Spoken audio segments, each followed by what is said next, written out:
wabarakatuh. Apa kabar sedulur wong bateh?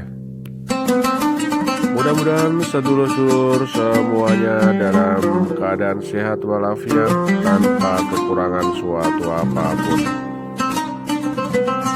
Di kesempatan yang berbahagia ini, tanggal 27 Agustus 2023, hari Ahad, wong bateh mengikuti kegiatan bersama-sama KMM, Keluarga Muslim Mengaji, akan mengunjungi dan mengaji di Masjid Jogokarian, Yogyakarta.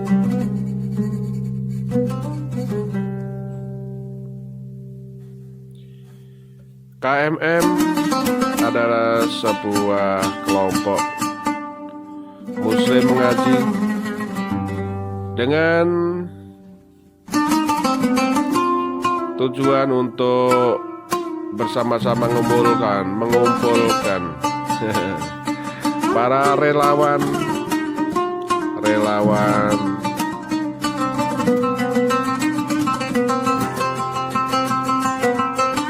pencari jodoh, yaitu relawan pencari jodoh yang terdiri dari kumpulan-kumpulan calon suami dan juga calon istri, atau juga para relawan-relawannya yang akan mentaruhkan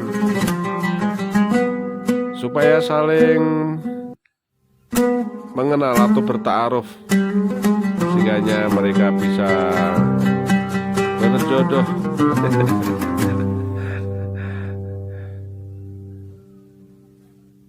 Luar biasa sekali. Inilah lingkungan Masjid Jogokarian, Yogyakarta ya. Lingkungannya cukup ramah sekali, penuh dengan hiruk pikuk Yogyakarta. Masjid Jogokarian adalah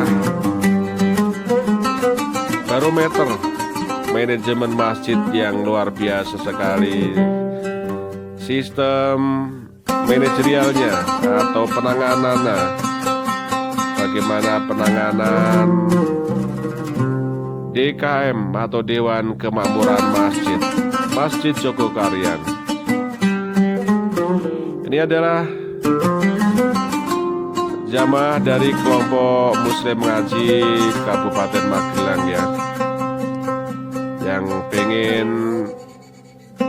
bersama-sama mengkaji bagaimana sistem penanganan atau menjadi seorang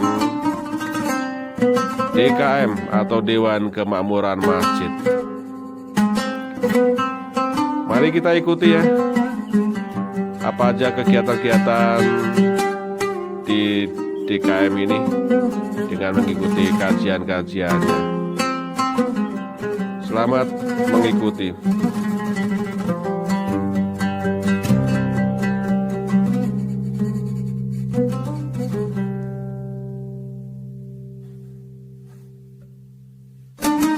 Para peserta talkshow manajemen masjid yang dimuliakan Allah dan saya hormati, kita bersyukur dapat bersilaturahim untuk berbagi pengalaman, berbagi wacana di dalam kita mengemban mandat sebagai Dewan Kemakmuran Masjid.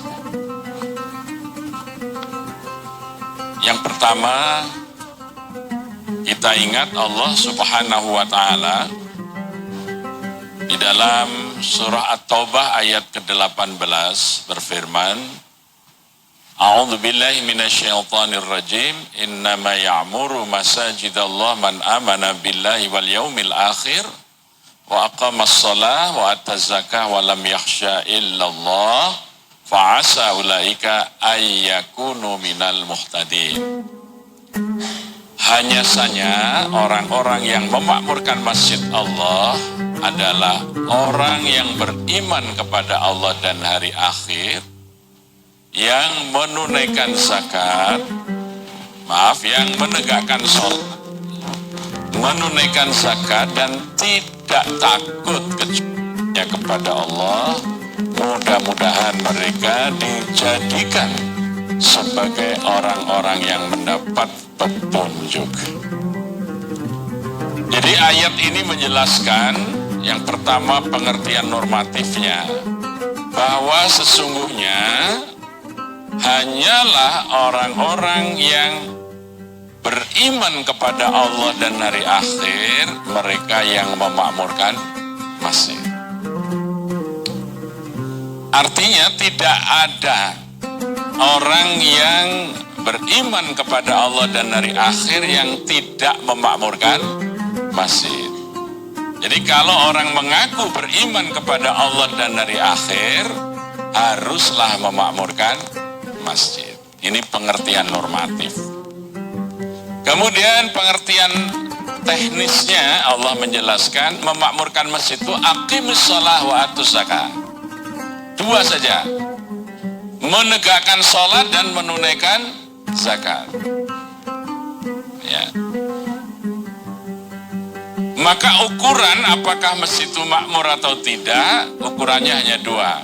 Bagaimana sholatnya, apakah masjid itu jamaah 5 waktunya penuh atau tidak, ya.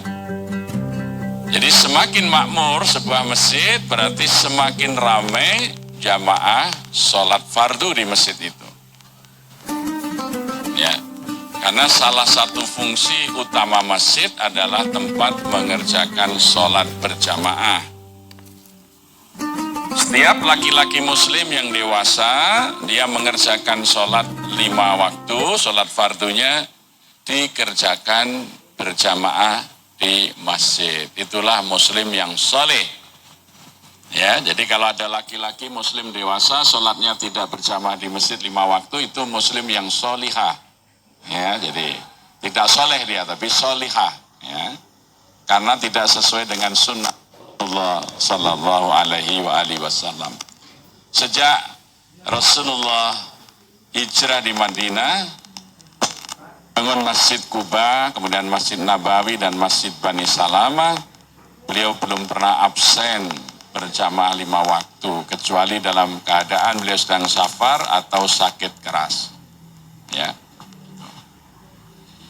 Maka tugas DKM yang pertama adalah bagaimana melaksanakan. Karena sekarang ini banyak masjid tidak melaksanakan adzan. Ya. Di sini masjid melaksanakan adzan belum? Yang ada sekarang masjid baru meneriakan azan, tidak melaksanakan azan. Waktu klik, ya Allah sholat, meneriak azan. Pernah melakukan loh, yang melakukan Bilal.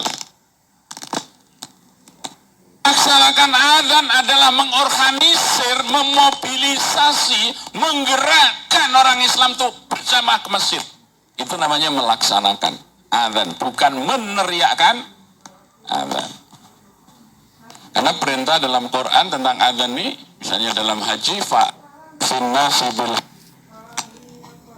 maka apa yang dilakukan ketika ada perintah fa'adzin? Membentuk majelis yang menyelenggarakan haji. Ya, para sesepuh, para syekh menyiapkan tempat menginap. Sekarang diorganisir namanya muassasah. Ya, dibuatlah kemudian tauliyah antar bangsa supaya orang yang berangkat haji sampai pulangnya selamat tanpa gangguan. Maka jadilah bulan Muharram, ya, bulan yang diharamkan berperang, menumpahkan darah. Gitu. Bahkan dalam perkembangannya, negara-negara yang penduduknya muslim, mereka membuat organisasi yang membantu penyelenggaraan haji. Misalnya di Indonesia ada Kementerian Agama, ada Direktorat Penyelenggara Haji. Sampai ke masyarakat ada KBIH, kelompok bimbingan ibadah haji, ada biro perjalanan haji. Lah azan sekarang ini, Kementerian Agama ada nggak Direktorat Penyelenggaraan Sholat? Belum kan? Iya, karena haji ada duitnya. Dan bisa dipinjam untuk membangun infrastruktur. Sama diurus oleh negara, kan gitu. Zakat ada duitnya, diurus oleh negara. Ada ya Direktorat Zakat, ada LAS, ada BAS, ya, dibuat undang-undangnya. Ya, wakaf ada uangnya, maka ada direktoratnya. Ya, sampai ke KUA ada. Ya, PPAIW, pejabat pembuat akta ikrar wakaf, gitu kan. Salat yang sebetulnya merupakan inti dari ibadah as-salatu imaduddin, direktoratnya tidak ada. Di masyarakat ada KBIH, kelompok bimbingan ibadah haji, tapi belum ada kelompok bimbingan ibadah salat. Anda bisa bayangkan, ya. Maka dengan haji itu, ya, fa'adhin finnasi bil hajj, ya'tuka rijalan wa ala kulli dhamir, ya'tina min kulli fajin. Amik haji itu sampai dibatasi, Anda bisa bayangkan itu, ya. Karena diadani, dilaksanakan adanya. Berbondong-bondong orang berhaji. Ya, umroh. Ya. Sholat karena belum diadani, baru diteriakkan kalimat adzan, masjid masih sepi menunggu orang datang sholat berjamaah. Nah, ini tugas utama DKM, bukan meneriakkan kalimat adzan, memobilisasi masyarakat untuk menegakkan sholat berjamaah. Bagaimana DKM-nya nggak pernah jamaah bisa memobilisasi? Ya, itu kan tidak mungkin. Ya, itu ukuran pertama makmurnya masjid. Ya. Kalau mau melihat orang Islam di Indonesia, lihatlah saat sholat Jumat. Tuh, jumlah muslim. Tapi kalau melihat orang mukmin, lihatlah shaf di waktu subuh. Ya. Karena Rasulullah mengatakan, ya, inna asqalas shalah halal munafikun as-salatul isya wa salatus subuh. Ya. Jadi sesungguhnya yang berat sekali untuk dilakukan oleh orang munafik itu adalah mendatangi jamaah di waktu sholat isya dan subuh. Nah, maka dalam Quran disebut inna Qur'anal fajri kana masyhuda. Sholat subuh itu sholat yang disaksikan. Sayyidina Ibnu Mas'ud menjelaskan dari Rasulullah SAW, saksikanlah mereka yang selalu datang di dalam sholat subuh berjamaah di masjid, sungguh-sungguh mereka mukmin. Jadi kalau yang jarang subuh ke masjid belum bersungguh-sungguh sebagai mukmin, ya. Gitu. Kalau bahasa kerasnya Nabi tadi, inna asqalas shalah alal munafiqun as-salatul isya wa salatus subh, kan gitu. Ya. Maka jumlah muslim di Indonesia sekitar 240 juta. Dari 269 penduduk Indonesia di tahun 2016. Tapi jumlah mukmin di Indonesia barangkali kalau menurut penelitian dari Monash University itu orang Islam Indonesia yang menegakkan sholat berjamaah di masjid baru 12%. Baru 12%. Jadi yang berapa? 78% ini belum sholat berjamaah di masjid. Nah, itu tugas DKM melaksanakan adzan, yaitu menggerakkan, memobilisasi umat untuk berjamaah ke masjid. Nah, dan kalau kegiatannya hanya ini sebenarnya belum berfungsi sebagai masjid, baru sebagai musola, ya, tempat sholat berjamaah. Jadi kalau ada masjid, menjelang adzan dibuka, sesudah adzan ditutup lagi, nanti menjelang adzan lagi buka lagi, ditutup lagi. Sholat Isya setelah itu dikunci, lampunya mati, itu musola. Meskipun tulisannya masjid, tapi sesungguhnya fungsinya hanya musola. Jadi besok diturunkan saja pelang nama kalau habis Isya dikunci dan lampu diturunkan, diganti musola besar kira-kira gitu ya. Karena tugas yang kedua dari DKM adalah atuz zakat, menunaikan zakat. Setelah mobilisasi masyarakat untuk menegakkan sholat berjamaah di masjid, memakmurkan masyarakat agar bisa menjadi muzaki. Jadi kalau masjid itu tidak ada program pemberdayaan masyarakat agar mereka bisa menjadi pembayar zakat, itu namanya musola. Masjid dengan dewan kemakmurannya wajib menjadikan jamaahnya sesudah dimobilisasi sholat jamaah, dimobilisasi menjadi pembayar zakat. Itu dalam surat At-Taubah itu. Innama ya'muru masajidallah man amana billah wal yaumil akhir wa aqamas shalah wa atuz zakah. Itu dua fungsi DKM itu. Memobilisasi massa rakyat untuk menegakkan sholat berjamaah, memakmurkan jamaahnya agar bisa menjadi pembayar zakat. Maka kalau dicek program masjid itu tidak ada program pemberdayaan ekonomi jamaahnya, namanya musola. Jadi Kementerian Agama itu tugasnya adalah mewakili negara, menganjurkan rakyat untuk melaksanakan syariat agama sempurnanya, ya, menurut Undang-Undang Dasar. Ya. Nah kalau sekarang yang melaksanakan syariat agama sesempurnanya malah dimusuhi, ada yang membenci kalimat tauhid, padahal tauhid itu dasar negara. Menurut Bung Karno, dalam pidato kenegaraan 17 Agustus 47 di Istana Negara Yogyakarta, diulang lagi dalam pidato ketika menerima gelar Dr. Honoris Causa oleh Universitas Muhammadiyah Jakarta, Soekarno mengatakan, kepercayaan akan Tuhan yang satu itu, ketuhanan yang Maha Esa, tidaklah lain ialah tauhid. Dan tauhid yang menjadi api, yang menyala-nyala dan berkobar-kobar dalam Quran suci itu. Dan jikalau tauhid itu telah pula berkobar-kobar pula dalam dadanya bangsa Indonesia, maka bangsa Indonesia akan menjadi bangsa yang tidak pernah mati.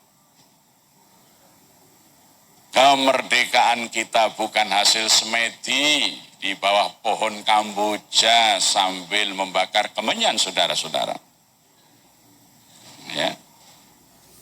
Beruntunglah aku, umur 13 tahun, dititisi tauhid melalui Romo Cokro Aminoto dan Kiai Dahlan di Jalan Paneleh 3 Surabaya.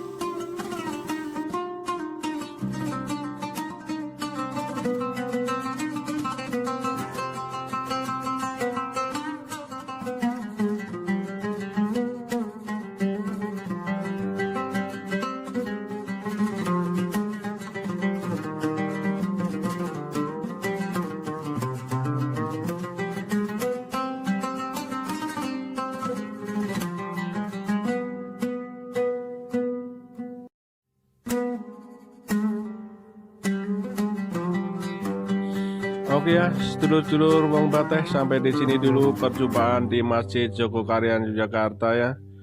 Mohon maaf atas segala kekurangan dan khilafan atas tayangan ini yang sesaat sesingkat ini. Mudah-mudahan bisa menjadi informasi dan juga edukasi buat sedulur semuanya bagaimana kondisi keadaan Masjid Jogokarian. Siapa tahu ada sedulur semuanya yang pengen singgah, pengen belajar di Masjid Jogokarian Yogyakarta. Terima kasih atas segala perhatian. Mohon maaf atas kekurangan. Saya akhiri, wassalamualaikum warahmatullahi wabarakatuh. Sampai bertemu kembali di konten-konten berikutnya. tetap di channel Wong Bateh.